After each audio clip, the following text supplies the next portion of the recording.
The house on Maple Street had gone quiet in a way that felt less like silence and more like drowning. Claire noticed it first on a Tuesday, though it could have been any day. Time had started moving differently, slower, thicker, like wading through water. She'd stopped checking her phone for the date, stopped marking the passage of days with anything more significant than the angle of sunlight through the kitchen window and the growing pile of mail she couldn't bring herself to open. 3 months, maybe 4, she'd lost count. The house itself was a colonial revival, built in the 1980s but designed to look older, with white siding and black shutters, and a porch that wrapped around one corner like an afterthought. Michael had grown up here. She'd learned that fact on their 3rd date when he'd pulled out his phone to show her pictures, a younger version of himself on a tricycle, at a school dance, in a cap and gown, all taken on this same front lawn in front of these same windows. Now, Michael was gone, and she was living in his childhood bedroom, and his father was making her dinner every night like it was the only thing keeping either of them tethered to reality. David was 47, though he looked both older and younger depending on the light. Older when he was tired, which was most of the time, deeper lines around his eyes, a slight hunch to his shoulders that hadn't been there in the wedding photos. Younger when he was working on something, fixing a leaky faucet or pruning the overgrown rose bushes out back, his movements efficient and sure in a way that suggested he hadn't always been this worn down. He'd lost his wife when Michael was 16, cancer, quick and merciless, the kind that gave you just enough time to say goodbye, but not enough to prepare for what came after. He'd raised their son alone, had watched him graduate and find a job, and fall in love and get married. Had stood in this very house 3 years ago, toasting the newlyweds with something sparkling in a plastic flute because no one had thought to buy actual champagne. And then he'd buried him. Claire tried not to think about what that math added up to. 3 funerals in one lifetime. A wife, a son, a future he'd never get to have. It was too much for any person. It was the kind of loss that could hollow you out from the inside, leave you walking around like a person-shaped shell with nothing real inside. She recognized it because she felt the same way. The first few weeks after the funeral, people came. Neighbors with casseroles, coworkers with sympathy cards and awkward hugs, friends of Michael's from high school and college, faces she recognized but couldn't name, all of them saying the same things. "I'm so sorry, he was too young. If you need anything, please call." She smiled and nodded and accepted their offerings, and when they left, she put the food in the refrigerator and the cards in a drawer and went back to staring at the wall. David handled them better. He made coffee, accepted handshakes, thanked everyone for coming. He was the host, the steady one, the person who kept things moving while Claire drifted through the rooms like a ghost at her own funeral. After a while, the visitors stopped coming. Life went on for everyone else. It had to. That was the cruel thing about grief, the way the world kept spinning while you were stuck in place. People had their own problems, their own families, their own lives to get back to.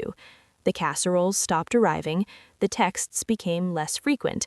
Eventually, it was just the 2 of them, rattling around in this too big house, learning to exist in the spaces the dead had left behind.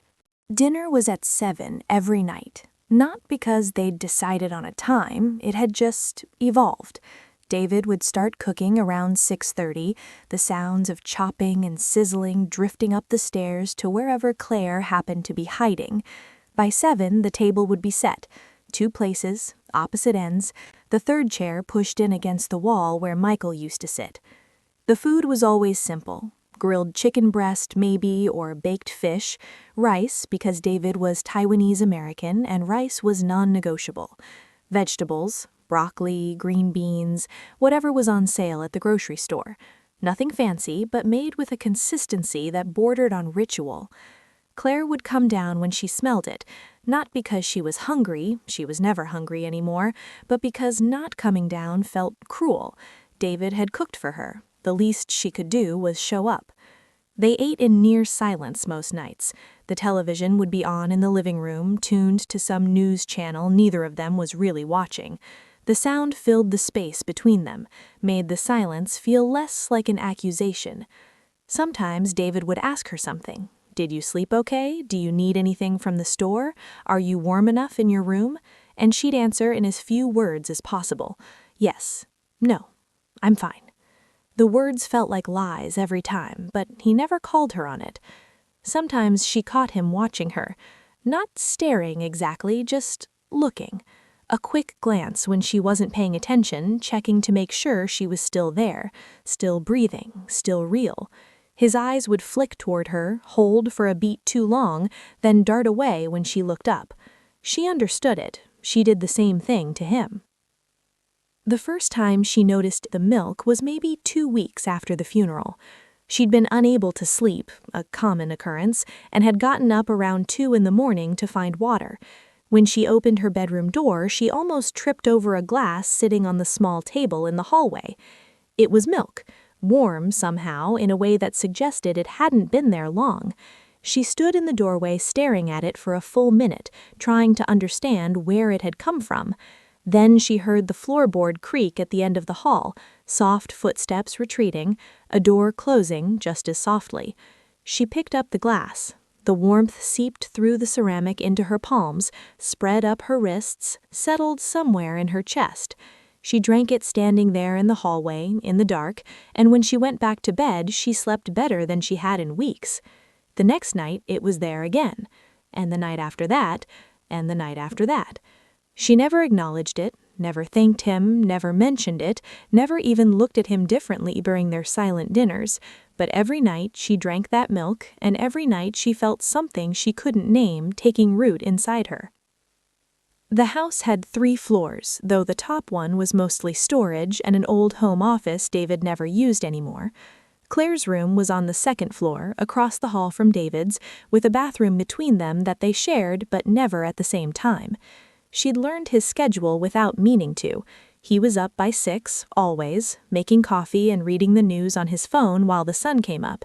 He spent most mornings outside, yard work, repairs, puttering with things that probably didn't need attention but got it anyway. Afternoons were quieter.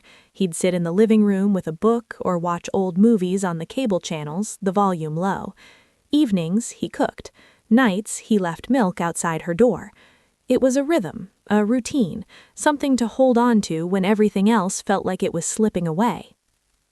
One afternoon, Claire was cleaning the living room.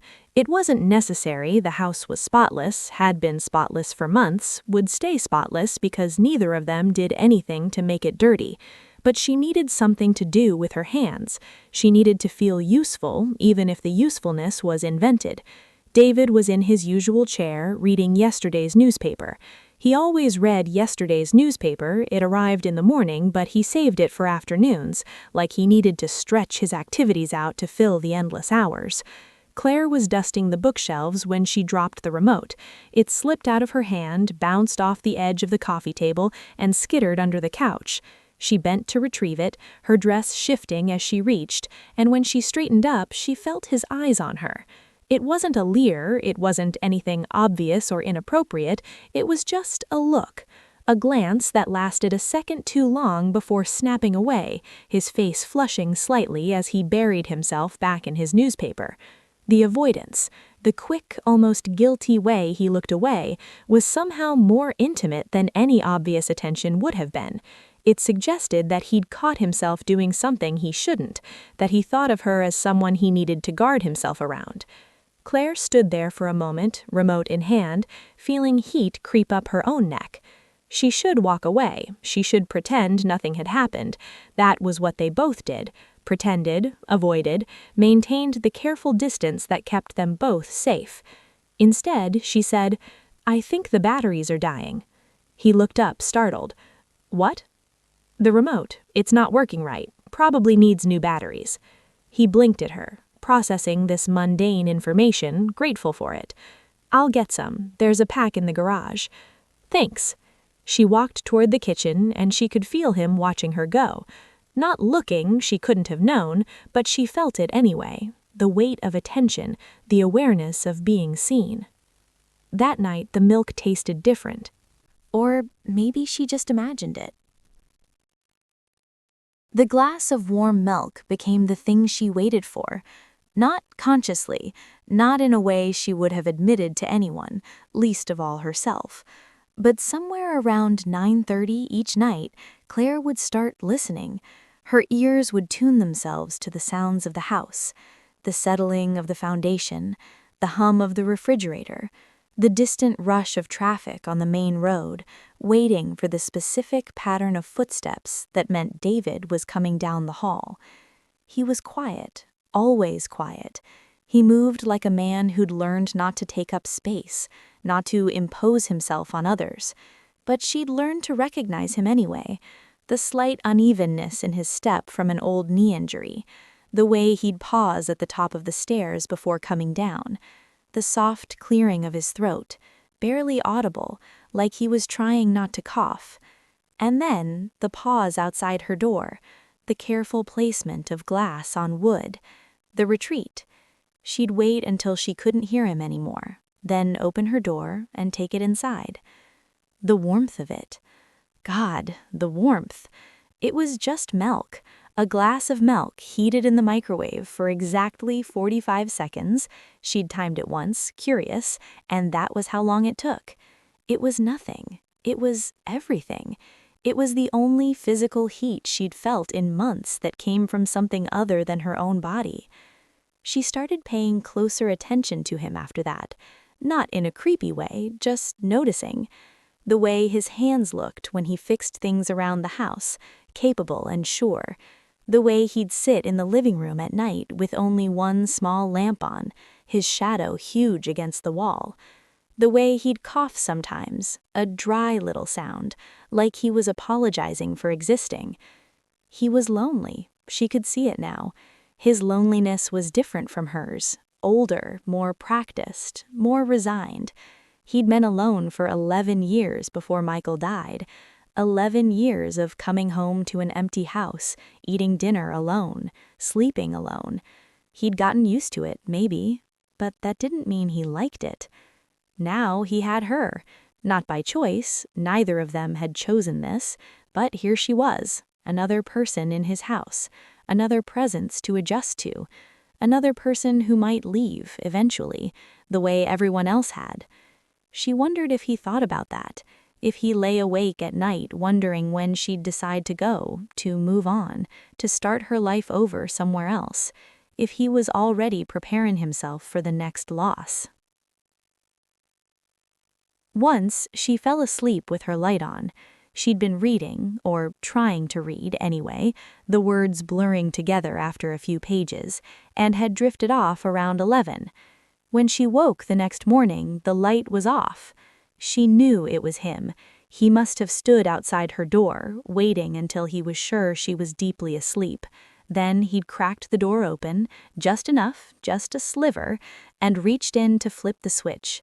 Done quietly enough that she didn't stir, done carefully enough that she'd never know.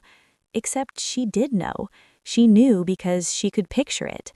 Him standing there in the dark hallway, listening to her breathe, trying to be quiet enough not to wake her, taking that risk, crossing that small boundary, because he wanted to make her life slightly better. The thought of it made her face warm in a way she couldn't explain. She started looking for him more, not following him, nothing that obvious, just orienting herself toward him. When she came downstairs in the morning, she'd glance toward the kitchen to see if he was there. When she heard sounds from the backyard, she'd find an excuse to look out the window. When they sat in the living room together in the evenings, she'd watch him from behind her book, studying the way his brow furrowed when he read, the way he'd run his hair through his hair when he was thinking, the way he'd sometimes look up and catch her watching and pretend he hadn't. It was stupid. It was dangerous. It was the only thing that made her feel alive. The weather turned cold in November, not dramatically. This was Massachusetts, after all, and November was supposed to be cold. But there was something about the first real chill of the season that settled into Claire's bones and wouldn't leave. She found herself wearing layers even indoors, wrapping herself in blankets on the couch, running her hands under warm water every time she passed the kitchen sink. David noticed, of course. He noticed everything. One evening, she came downstairs to find a space heater set up in the living room, aimed at her usual spot on the couch. He didn't mention it, didn't look up from his newspaper when she walked in, just let her discover it on her own, let her feel the warmth before she even sat down. She stood there for a long moment, staring at the heater, feeling something crack open in her chest. "Dad," she started, then stopped. She still wasn't sure what to call him. "David, you didn't have to—" "Cold in here?" He didn't look up. "Figured you could use it." She sat down, letting the warmth wash over her. He went back to his newspaper. Neither of them said anything else. But that night, when she took the glass of milk from the hallway table, she held it against her chest for a long time before drinking it, letting the warmth soak through her shirt, through her skin, into whatever cold place inside her needed it most. The first time they really laughed together was an accident. David had decided to make cookies. Claire didn't know where the impulse came from. Maybe he saw a recipe online, maybe he was just bored, maybe he thought it would be something normal to do on a random Tuesday afternoon. Whatever the reason, she came downstairs to find him in the kitchen, flour on his shirt, a mixing bowl in front of him, and an expression of intense concentration on his face. "What are you doing?" she asked. "Baking," he said it, like it was obvious, like he hadn't touched an oven for anything more complicated than frozen pizza in 11 years since his wife died. "What baking?" "Cookies." He gestured at the recipe on his phone. "Chocolate chip. It's not complicated." Claire leaned against the counter, watching him. He moved through the kitchen with the careful uncertainty of someone in unfamiliar territory, measuring flour, cracking eggs, adding sugar. Everything by the book, everything precise. It was almost endearing. 20 minutes later, the first batch came out of the oven. They looked fine, normal even.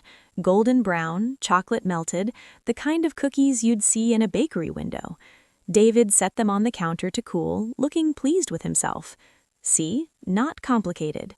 Claire picked up one, blew on it, took a bite, and immediately understood that something had gone terribly wrong.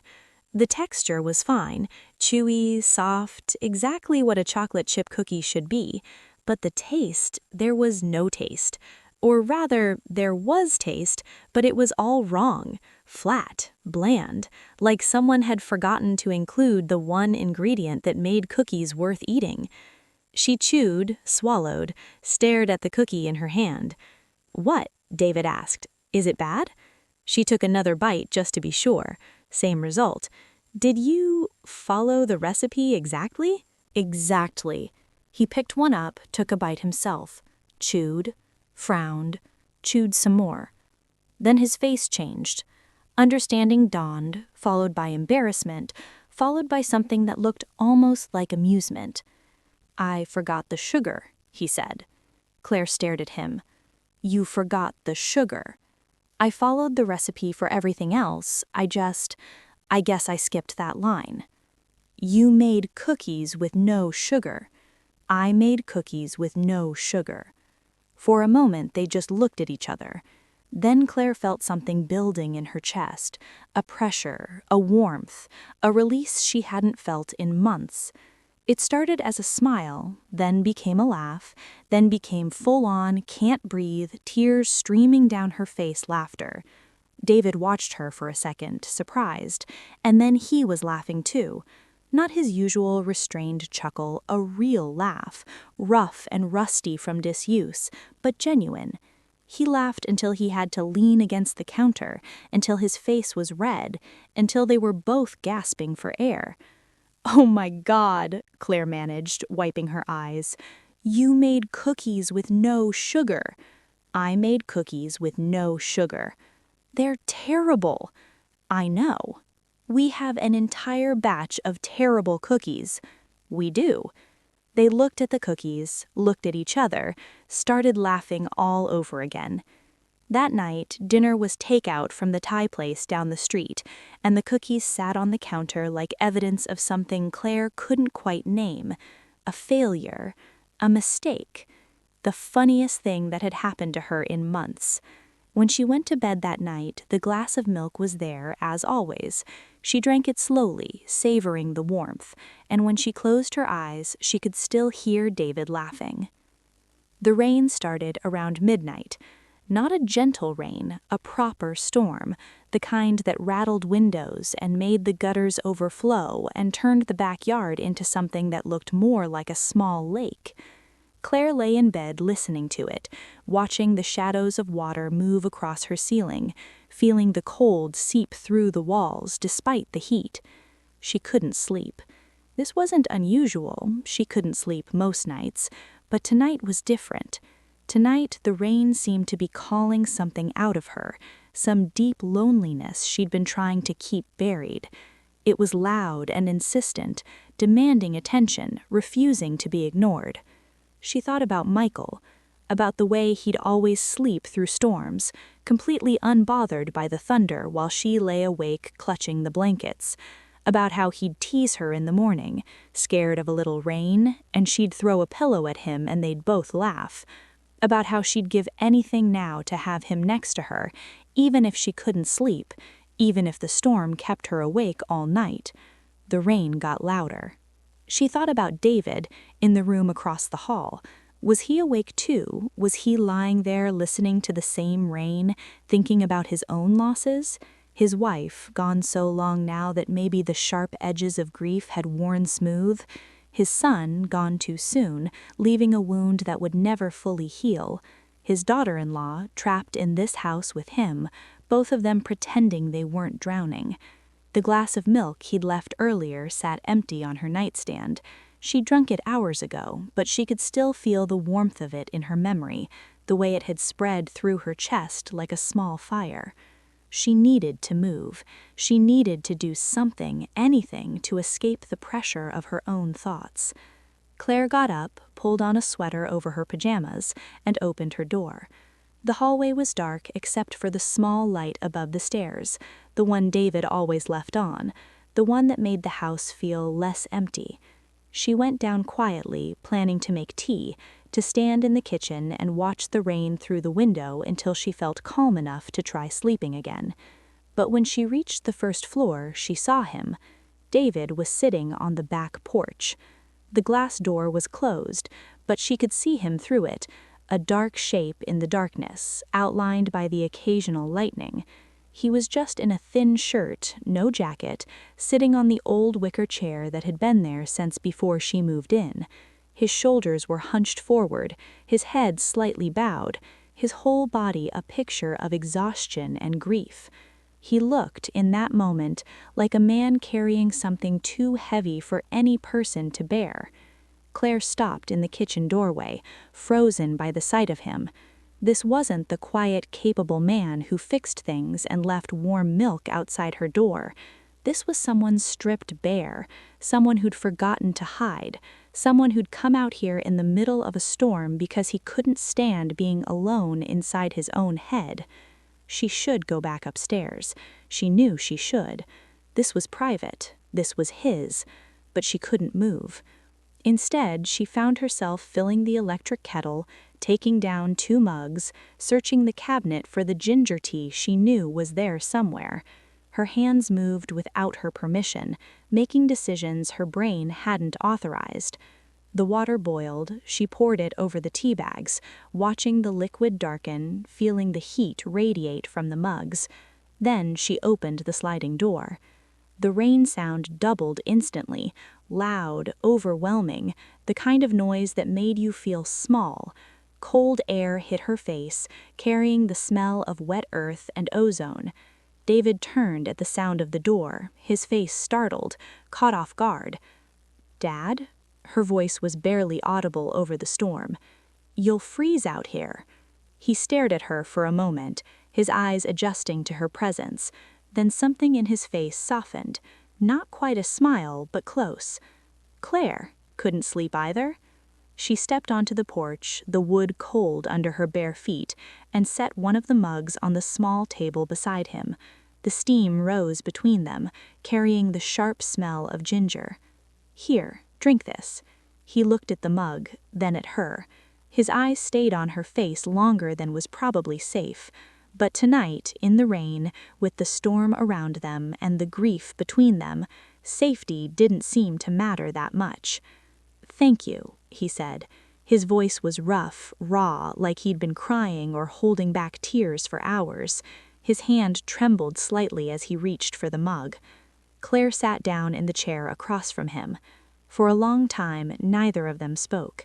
They just sat there, listening to the rain, sharing the cold and the warmth and the strange intimacy of being awake when everyone else was asleep. The storm raged around them, but on this small porch, under this small roof, there was a pocket of almost like peace. "He used to love storms," David said quietly, his voice barely audible over the rain. "When he was little, he'd make me sit with him by the window and count the seconds between lightning and thunder." Claire said nothing. She watched the rain stream off the edge of the roof, watched it hit the ground and disappear. "I don't know how to do this," David said. "I don't know how to be in this house without him. I don't know how to be anything anymore." His voice broke on the last word, just slightly, just enough to let Claire know how close he was to falling apart.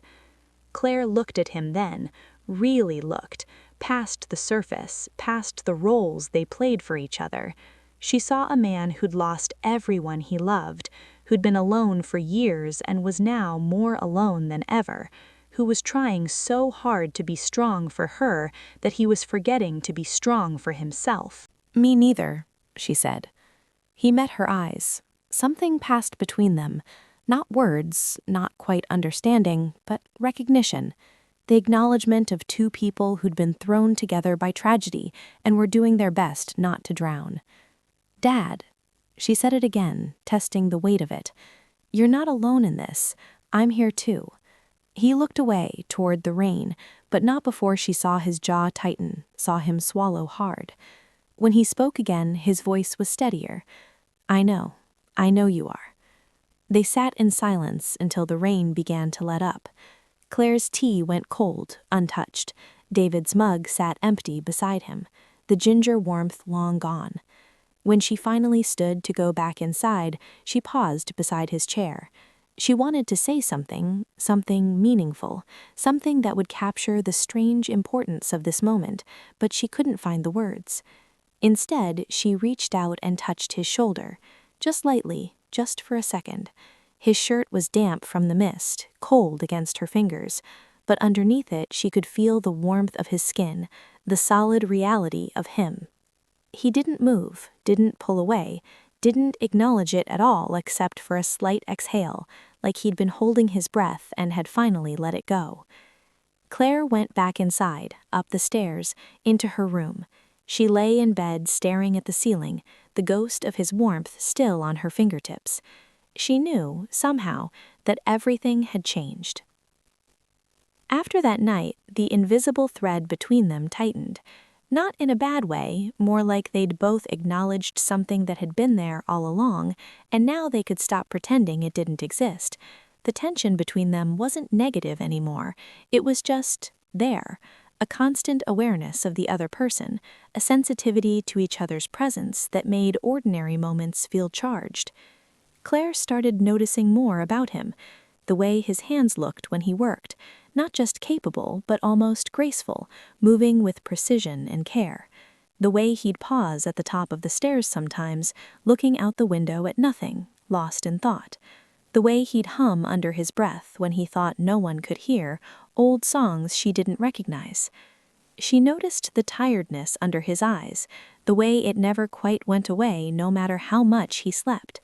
She noticed the patience he had with everything, with the house, with his plants, with her, especially with her. And she noticed the way he looked at her now, different from before, more direct somehow, like he'd stopped trying so hard to avoid her, like he'd accepted that looking at her was something he was going to do and fighting it was pointless. The guilt was always there, underneath everything. Claire would catch herself feeling warm toward him, feeling something that wasn't quite appropriate, wasn't quite daughter-in-law, and then she'd remember Michael. She'd see his face in her mind, hear his voice, feel the weight of his absence like a physical thing, and she'd wonder what he would think of her now. If he could see her, if he knew what was happening in this house, would he forgive her? Would he understand? She didn't have answers. She only had the guilt, heavy and constant, pressing against her chest like the silence that filled this house. Sometimes she'd stand in front of the mirror in her room and ask herself what she was doing, what she wanted. Was this love? Was it just loneliness? Was she looking for a father figure, a protector, or something else entirely?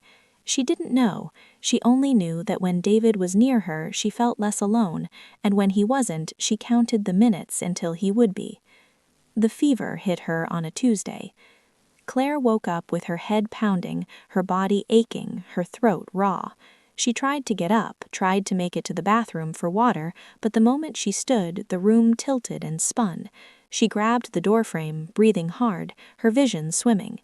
She didn't hear him coming, didn't know he was there until his hand was on her arm, steadying her, his voice low and urgent in her ear. "Hey, easy, easy." She looked up at him, barely able to focus. His face was tight with concern, real concern, the kind you couldn't fake. His hand was warm and solid on her arm, holding her upright. "You're burning up. Back to bed, now." She didn't argue, couldn't argue. She let him guide her back to the bed, let him ease her down onto the pillows, let him pull the covers up around her. His hands moved with careful efficiency, tucking her in, checking her forehead, adjusting the blinds to block the morning light. "I'll be right back, don't move." He was gone before she could respond. She heard his footsteps hurry down the stairs, heard cabinets opening and closing, heard the faucet run. Then he was back, a glass of water and a bottle of ibuprofen in his hands. "Sit up, take these." She did, obedient as a child. The pills stuck in her throat going down, but the water helped. He waited until she'd finished, then eased her back onto the pillows again. "Try to sleep. I'll check on you in a bit." She wanted to thank him, wanted to say something, anything to acknowledge what he was doing, but her eyes were already closing, her body already sinking into the mattress, and the last thing she saw before sleep took her was his face, worried, tender, watching her like she was the most important thing in the world. When she woke again, it was dark outside. For a moment, she didn't know where she was or what time it was or why her body felt heavy. Then the fever rushed back, along with the memory of David's hands on her, David's voice in her ear. She was still in her room. The door was open, not wide, but open enough that she could see the hallway, the light from downstairs, the shadow of someone moving. She watched that shadow for a long time, watched it pause at the bottom of the stairs, then move to the kitchen, then back to the stairs. He was checking on her. Even from down there, he was checking on her. A few minutes later, she heard footsteps on the stairs, soft, careful, trying not to wake her if she was sleeping. The footsteps stopped outside her door, and she heard him breathing, just standing there, listening, making sure she was okay. Then the footsteps retreated. When she woke again, there was a bowl of soup on her nightstand, still warm, and the door was open just a little bit wider than before. The fever lasted 3 days. 3 days of David bringing her soup and tea and medication. 3 days of him checking her temperature, adjusting her pillows, making sure she was drinking enough water. 3 days of him being there, always there, a constant presence just outside her door. On the 3rd night, when the fever finally broke, Claire woke up feeling like herself again for the first time in what felt like forever. She was weak, still tired, but the fog had lifted. She could think clearly. She could remember. She got up slowly, testing her legs, and made her way downstairs. She needed water, needed to move, needed to thank him properly for everything he'd done. He was in the kitchen, washing dishes at the sink. His back was to her, his shoulders slightly hunched, his movements slow and tired. He was wearing an old shirt, worn soft from years of washing, and his hair was messy like he'd been running his hands through it. He turned when he heard her footsteps, and his face lit up in a way that made her chest ache. "Hey, you're up." "I'm better." Her voice was still rough, still weak. "Thanks to you." He shook his head, dismissive. "Just did what anyone would do." "That's not true." She moved closer, stopping on the other side of the kitchen island. "You didn't have to do any of that. You didn't have to check on me every hour or make me soup or—" "You were sick." He said it simply, like it explained everything. "You needed help." She looked at him, really looked, the way she'd been looking at him more and more lately, saw the tiredness in his eyes, the way he was holding himself like he was exhausted but wouldn't admit it, saw the care he'd taken with her, the attention to detail, the way he'd made sure she never wanted for anything, even when she couldn't ask. "You stayed up," she said. "Every night. You stayed up to check on me." He didn't deny it, just shrugged slightly, his eyes dropping to the counter between them. "Couldn't sleep anyway." She moved around the island, stopped when she was close enough to touch him.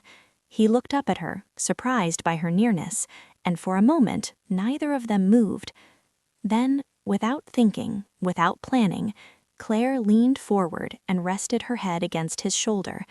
Just for a second, just long enough to feel the solid warmth of him, the steady beat of his heart, the way his breath caught when she touched him. He didn't move, didn't pull away, didn't do anything except stand there, perfectly still, accepting her weight against him. The silence between them was enormous. It was everything they hadn't said, everything they couldn't say, everything they were both too afraid to acknowledge. Then Claire pulled back. Her face was hot, her heart racing, her mind spinning with the enormity of what she'd just done. I'm going back to bed," she managed. "Thank you for everything."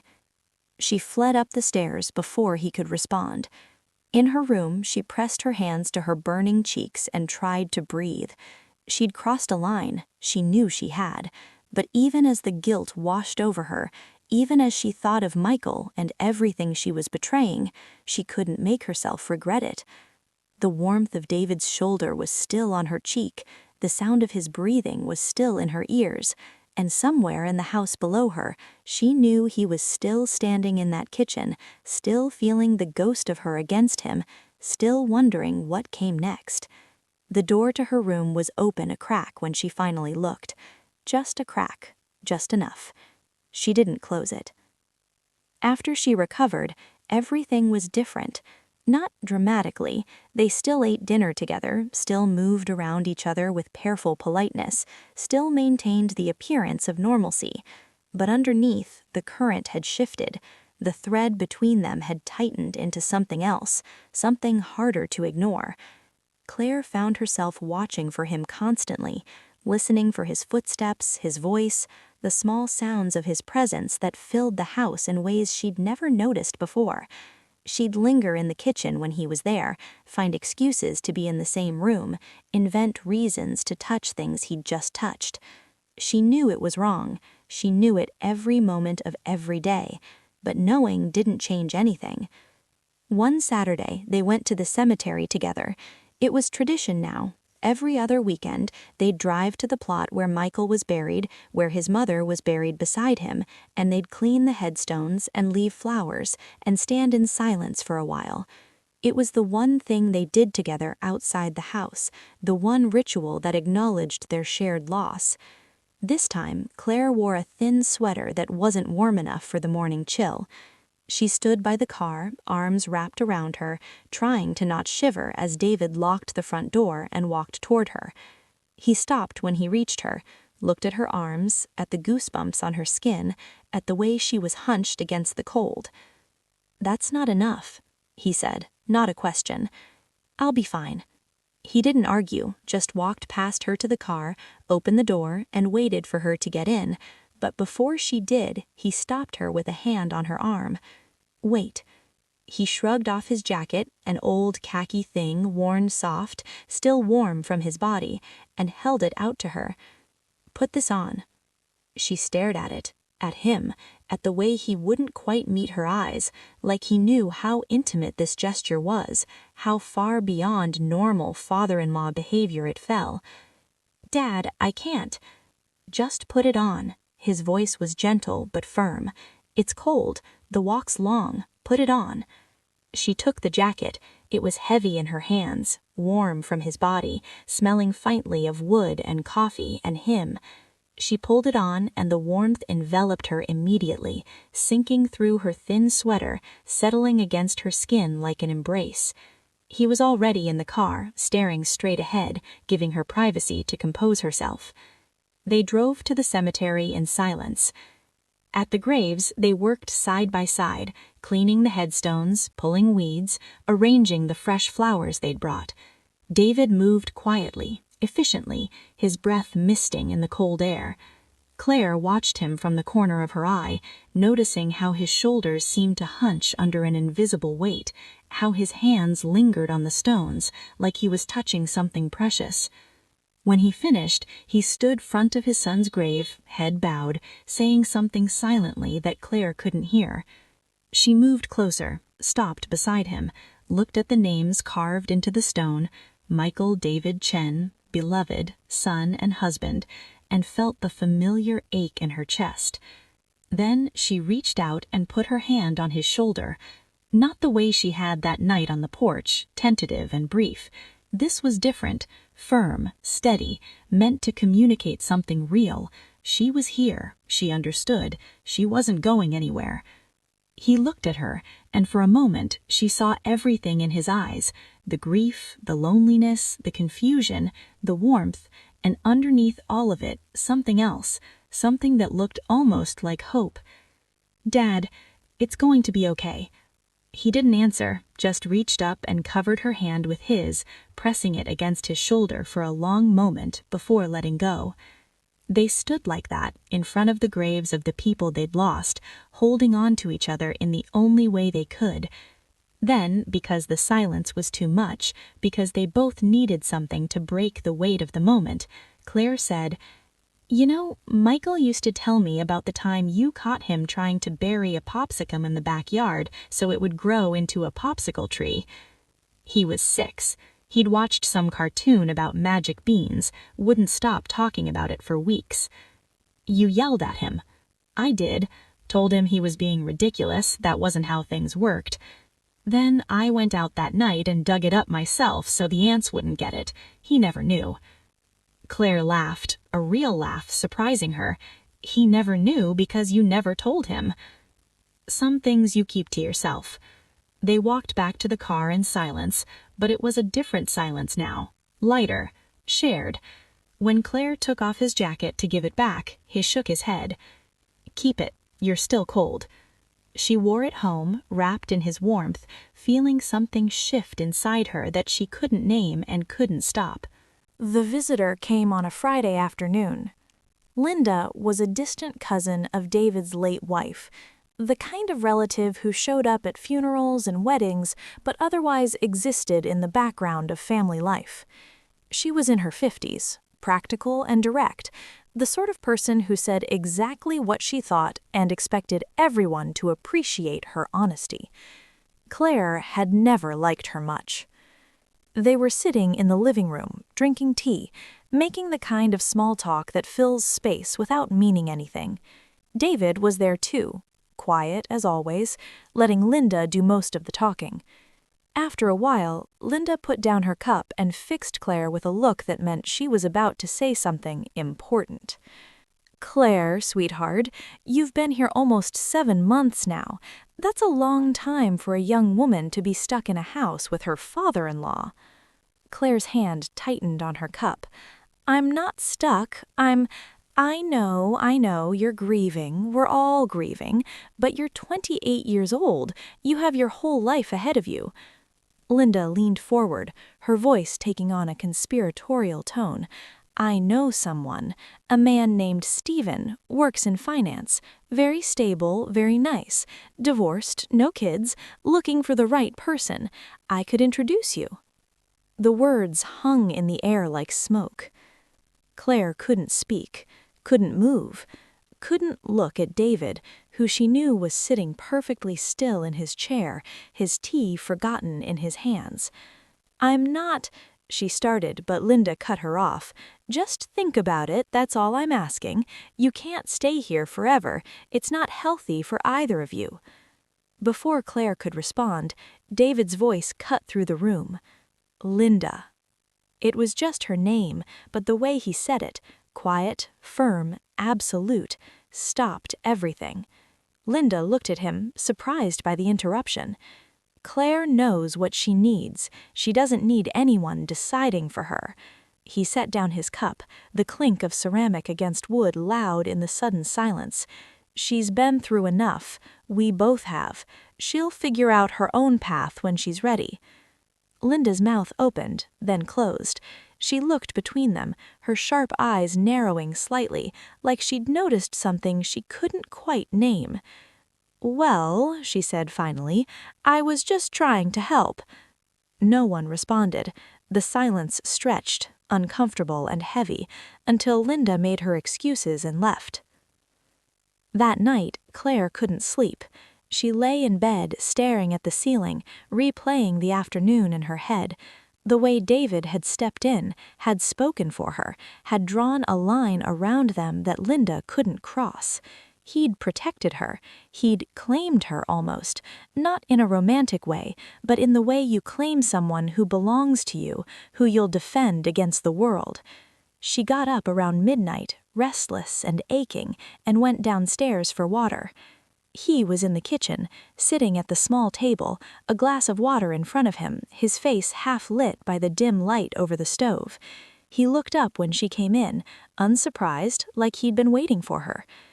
"Couldn't sleep either?" she asked. "Never can these days."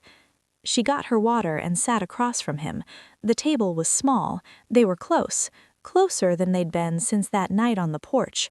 She could see the lines around his eyes, the gray in his hair she hadn't noticed before, the way his hands wrapped around his glass like they needed something to hold.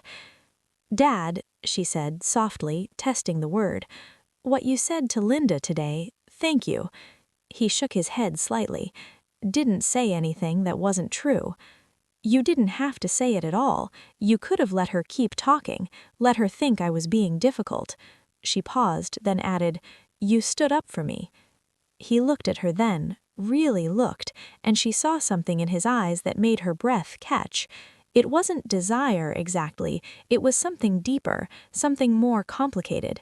It was the look of a man who'd been alone for a very long time and just realized he didn't want to be alone anymore. "You're not difficult. You're not a burden. You're not anything you think you are." His voice dropped, roughened. "You're the only reason I still get up in the morning. Do you know that?"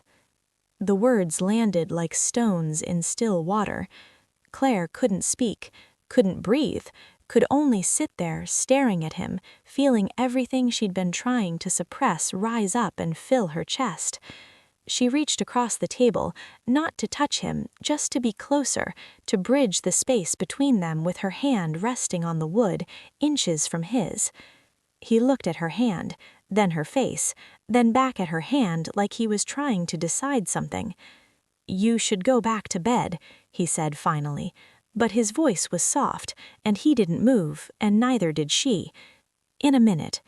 They sat like that, in the dim kitchen, the house silent around them, the ghosts of their lost ones hovering somewhere in the darkness. Neither of them said what they were thinking, neither of them moved. Finally, Claire stood. She walked around the table, stopped beside his chair, and before she could talk herself out of it, she leaned down and pressed her cheek against the top of his head. Just for a second, just long enough to feel the warmth of him, the solid reality of his presence. Then she straightened and walked away. At the bottom of the stairs, she paused, looked back. He was still sitting there, his head bowed, his hand reaching up to touch the place where her cheek had been. The next morning, Claire woke to find the house different. Not physically, everything was the same light through the windows, the same creak in the stairs, the same smell of coffee from the kitchen, but something had shifted overnight. The air itself felt changed, charged with an awareness that hadn't been there before. She came downstairs slowly, unsure what she'd find, unsure how to face him after last night. He was in the kitchen making breakfast, eggs, bacon, toast, more food than they usually had in the morning, more effort than he usually put in. He looked up when she entered, and for a moment they just looked at each other. Then he smiled, a small smile, tentative but real. "Morning. Hungry?" She nodded, not trusting her voice. They ate at the kitchen table instead of their usual separate spots, her across from him, close enough that their knees almost touched under the table. The silence was different now, too, not the heavy silence of grief or the awkward silence of unspoken things. Something else, something almost comfortable.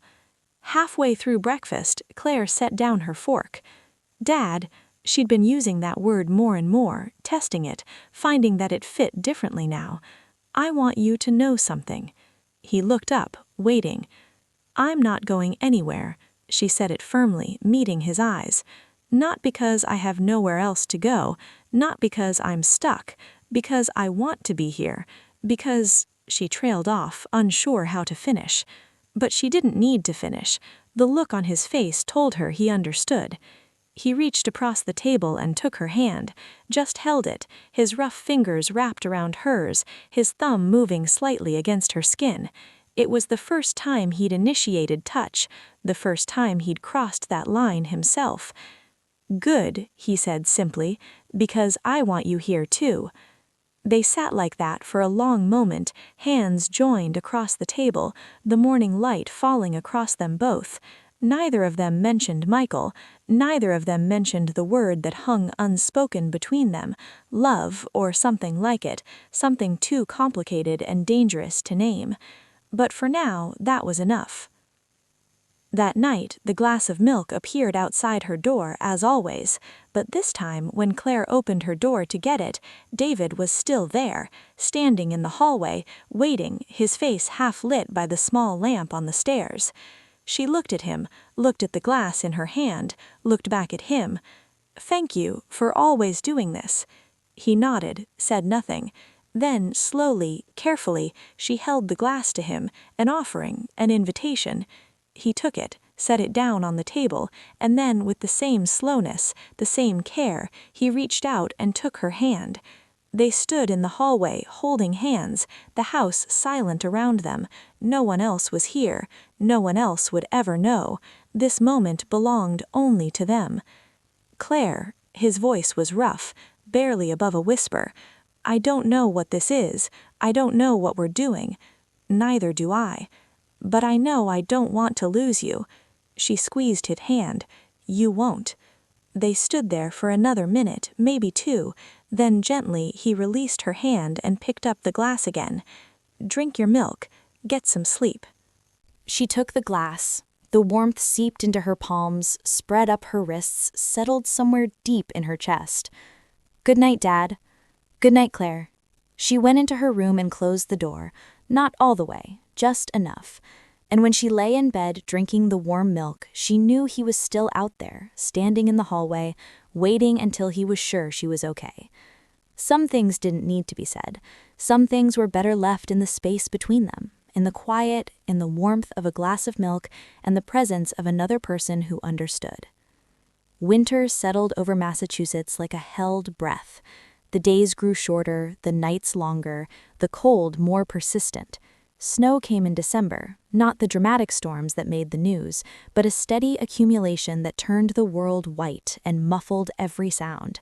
The house on Maple Street felt even more isolated now, surrounded by snow, separated from neighbors by drifts and silence. Claire and David settled into a new rhythm. They still ate dinner together every night, still sat in the living room with the television murmuring in the background, but now they sat closer on the couch, close enough that their shoulders almost touched. Now their hands brushed when passing things at the table, lingered a moment longer than necessary. Now the looks they exchanged lasted longer, meant more, said things neither of them could put into words. They never talked about it, never named it, never crossed the line into anything that would have made it real in a way they couldn't take back. But it was there, always there, a current running beneath everything, warm and dangerous and impossible to ignore. One night, a blizzard hit. The forecast had warned about it for days. A major storm, potentially historic, the kind that shut down cities and stranded people in their homes. By the time it arrived, they were ready. Flashlights with fresh batteries, extra food and water, the fireplace cleaned and stocked with wood. The storm started around 6 in the evening and quickly grew worse. By 9, the power went out. They were in the living room when it happened. The lights flickered, died, left them in sudden darkness. Claire gasped, startled, and then felt David's hand find hers in the black. "Easy," he said. "I've got flashlights. Stay here." She heard him move through the darkness, confident in his own house, and a few moments later light bloomed, a flashlight, then another, casting long shadows across the room. "Should we start a fire?" she asked quietly. "Probably a good idea." He built it carefully, stacking wood and kindling with practiced efficiency. When the flames caught, they filled the room with warmth and light, making the darkness outside the windows feel less threatening. They sat on the floor in front of the fireplace, close to the heat, blankets wrapped around them. The storm raged outside, wind howling, snow piling against the windows, but in here it was warm and safe and strangely intimate. "Tell me about her," Claire said quietly. "Michael's mom." David was silent for a moment, staring into the flames. Then he began to talk. "Her name was May. She was everything. Smart, funny, beautiful. She made me laugh every single day." His voice was soft, distant, lost in memory. "When she got sick, I thought I would die too. I didn't know how to be in the world without her." Claire said nothing, just listened. "But Michael needed me. He was 16 and he just lost his mother, and I couldn't fall apart. I had to be there for him." David's jaw tightened. "So I did. I got up every day, made sure he ate, made sure he did his homework, made sure he knew he wasn't alone. And eventually it got easier. Not better, never better, but easier." "Is that what you're doing now, with me?" He looked at her. The firelight played across his face, softening the lines, making him look younger somehow.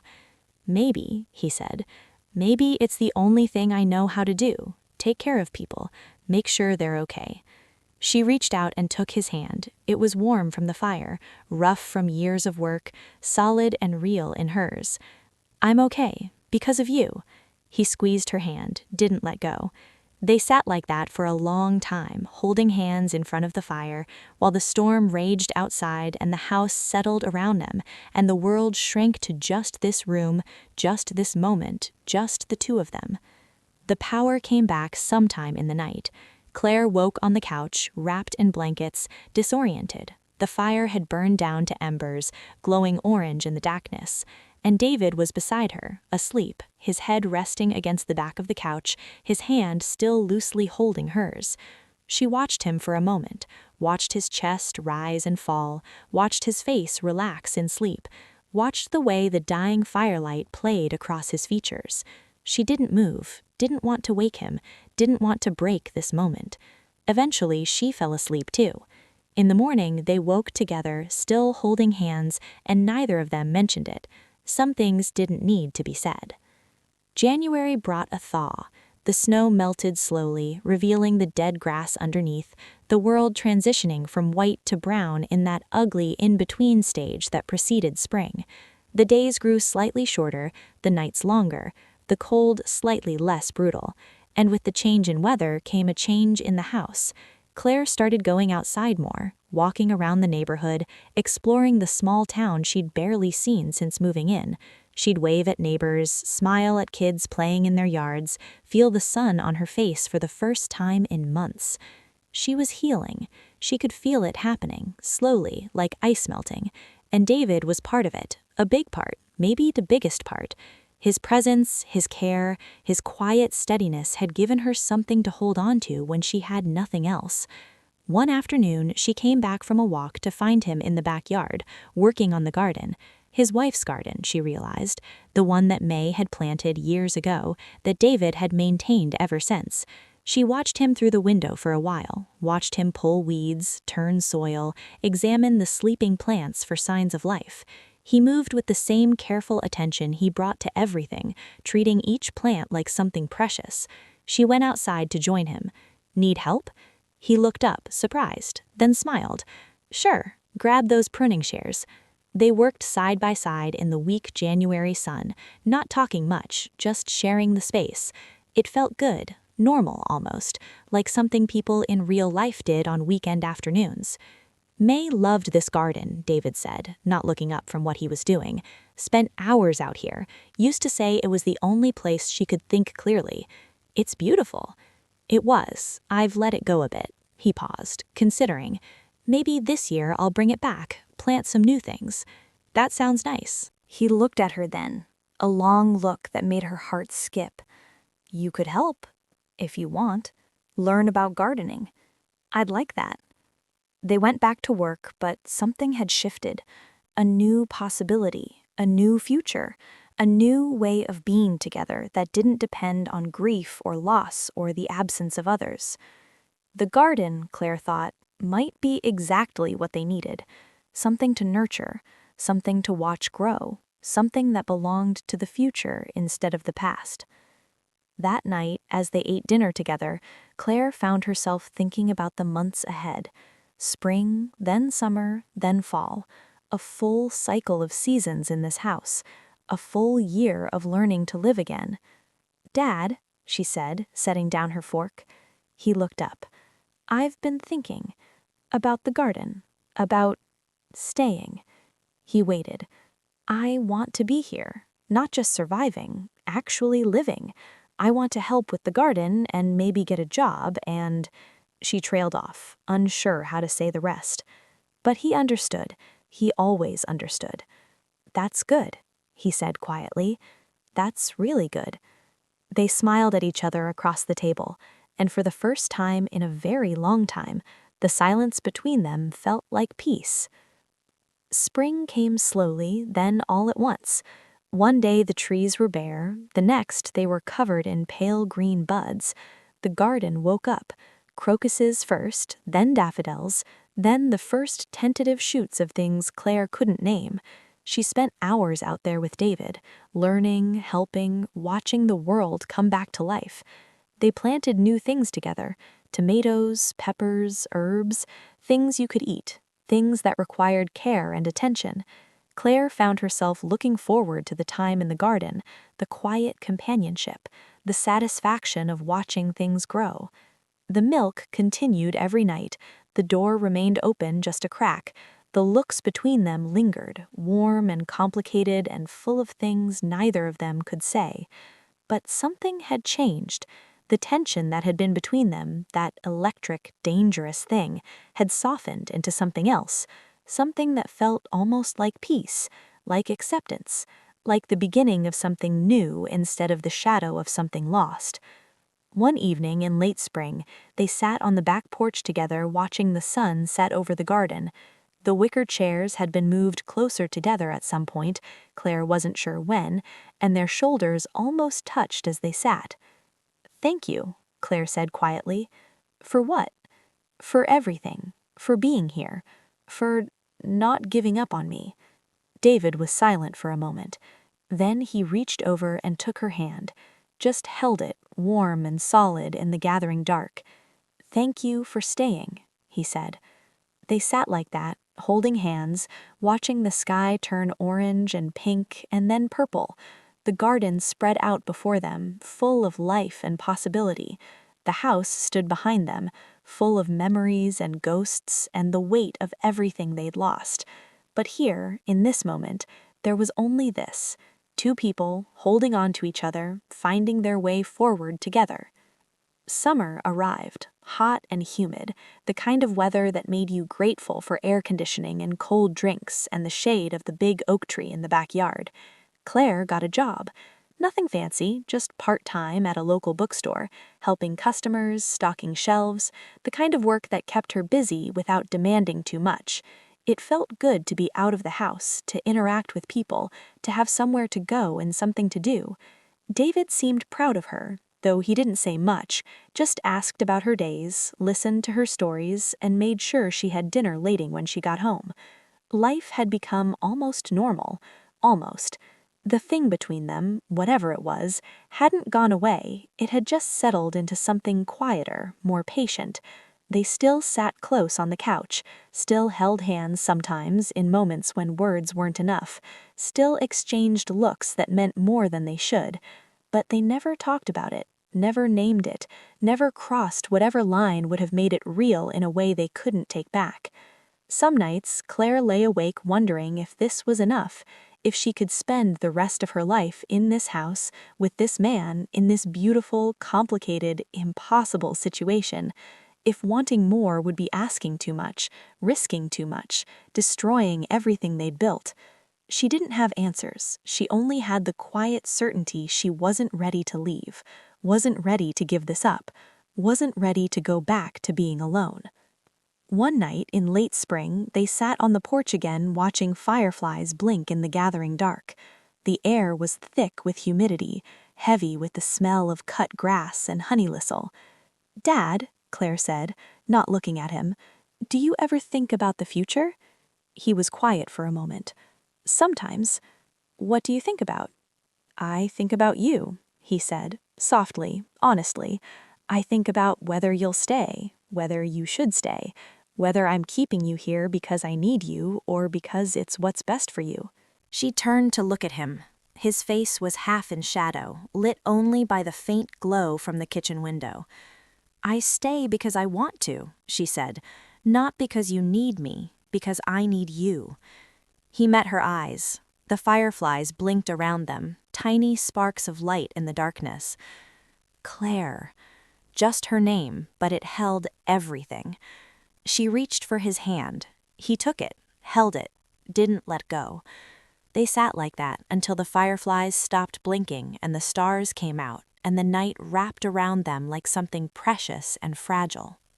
Fall came, and with it the anniversary. 1 year since Michael died.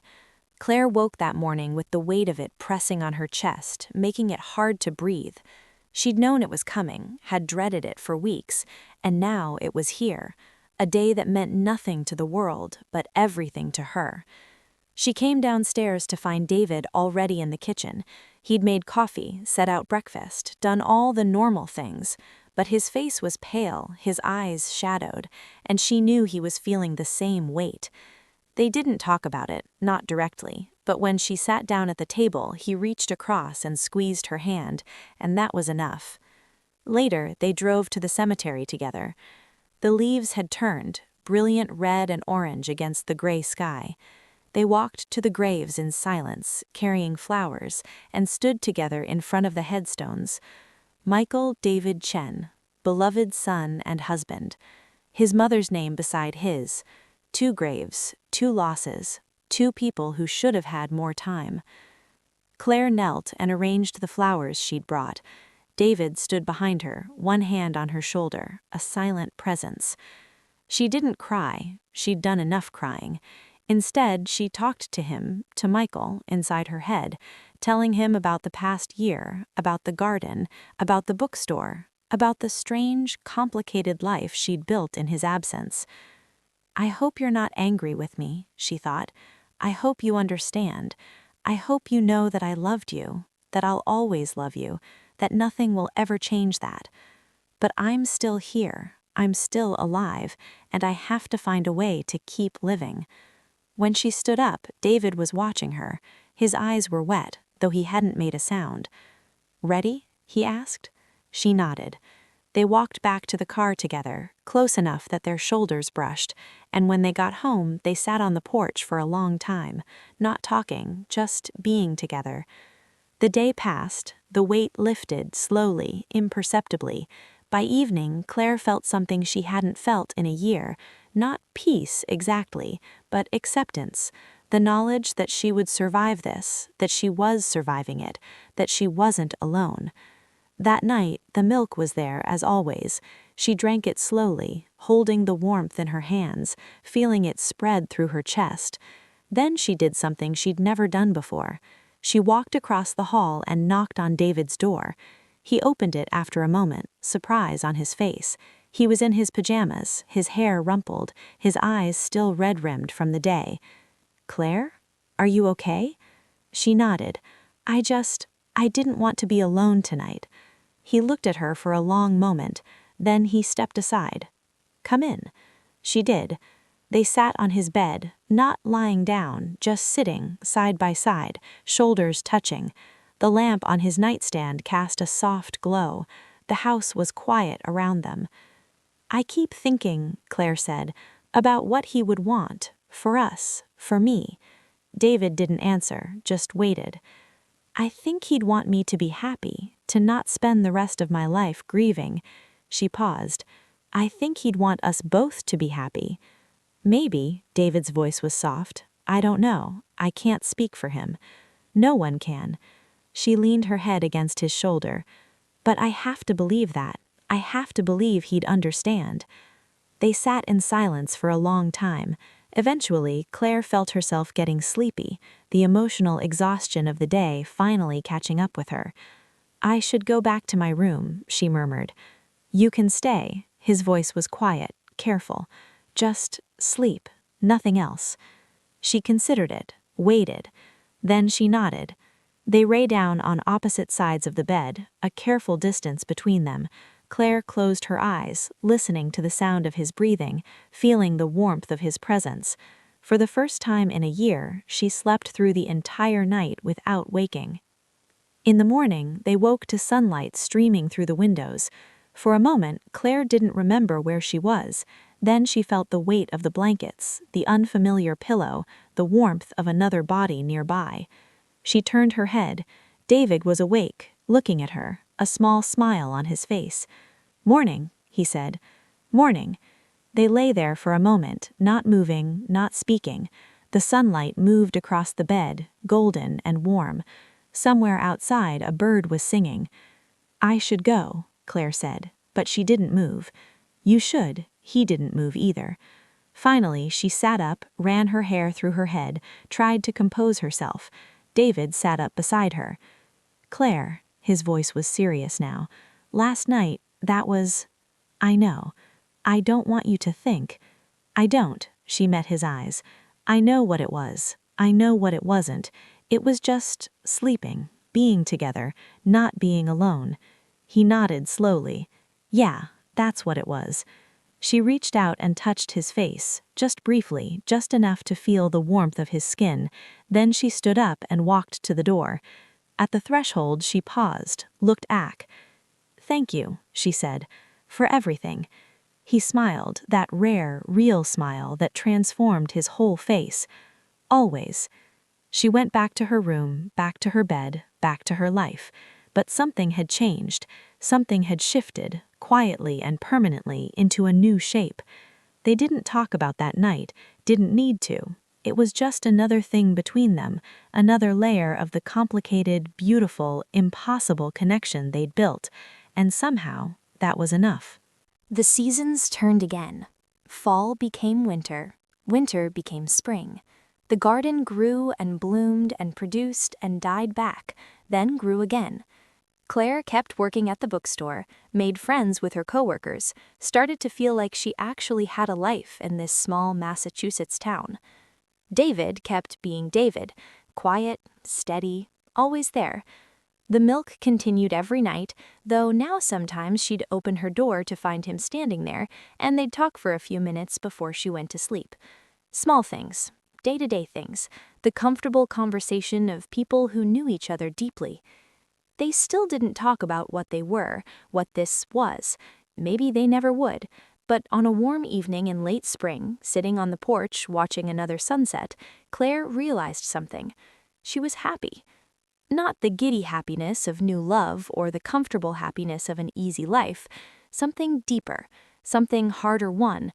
The happiness of having survived, of having found a way forward, of having someone to share it with. "Dad," she said. He looked at her. "I love you." The words hung in the air between them. She hadn't planned them, hadn't thought about them, hadn't known she was going to say them until they were already out. But they were true. In every complicated, impossible way, they were true. David was silent for a long moment. Then he reached over and took her hand. "I love you too," he said quietly. "I think I have for a long time." They sat with that, holding hands, watching the sky turn pink and purple and then dark. The fireflies started their nightly dance. The stars came out one by one. "I don't know what this means. I don't know where we go from here." "Neither do I. But I don't want to lose it. I don't want to lose you." "You won't." His voice was firm. "Whatever this is, whatever it becomes, I'm not going anywhere, and neither are you." She leaned her head against his shoulder. He wrapped an arm around her, pulling her close. They stayed like that for a long time, watching the night settle around them, holding on to each other in the dark. Summer came again, full and green and golden. The garden was spectacular that year. Tomatoes and peppers and herbs and flowers, all of it thriving under their combined care. They spent hours out there together, weeding and watering and harvesting, their hands in the dirt, their lives intertwined. Claire thought sometimes about the person she'd been a year and a half ago, the woman who couldn't get out of bed, who couldn't eat, who couldn't imagine a future. That woman felt like a stranger now, someone she'd known once, someone she'd left behind. She still grieved, she always would. Michael was part of her, part of who she'd become, and she would never stop loving him or missing him. But the grief had changed. It was no longer a weight dragging her down, it was more like a current, running beneath everything, deep and constant, but not destructive. A reminder of what she'd had, what she'd lost, what she'd survived. And David was something else entirely. Not a replacement for Michael, not a consolation prize, not a mistake, just David, the person who'd held her together when she was falling apart, the person who'd stayed, quietly and patiently, until she was ready to stay too. They still hadn't defined what they were, still hadn't crossed whatever line would have made their relationship something society had a name for. Maybe they never would. Maybe this, whatever this was, existed outside the usual categories, in a space they'd created just for themselves. But on a warm August night, sitting on the porch with the fireflies blinking around them, Claire turned to David and said, "I want to stay here, with you, for as long as you'll have me." He looked at her for a long moment, then he smiled, that rare, real smile that still made her heart skip. "Forever," he said. "I'll have you forever." She leaned into him, felt his arm wrap around her, felt the warmth of his body against hers. The night wrapped around them like something precious, like something they'd built together out of grief and loss and hope and love. In the kitchen, a glass of warm milk sat waiting on the counter. Later, one of them would heat it, and one of them would drink it, and the ritual would continue as it always had. But for now, there was only this, two people, holding each other, watching the stars come out over the garden they'd planted together. Two people who'd found each other in the wreckage. Two people who'd chosen to stay. The house on Maple Street looked different now. Not physically, it was still the same colonial revival, white siding and black shutters, the porch wrapped around one corner, but it felt different, lived in, loved. The garden in the back was lush and abundant, visible from the street, a testament to the care it received. Inside, the kitchen was warm with the smell of baking. Claire stood at the counter rolling out dough, flour on her hands and apron. David sat at the table reading the newspaper, glancing up occasionally to watch her work. "Need help?" he asked.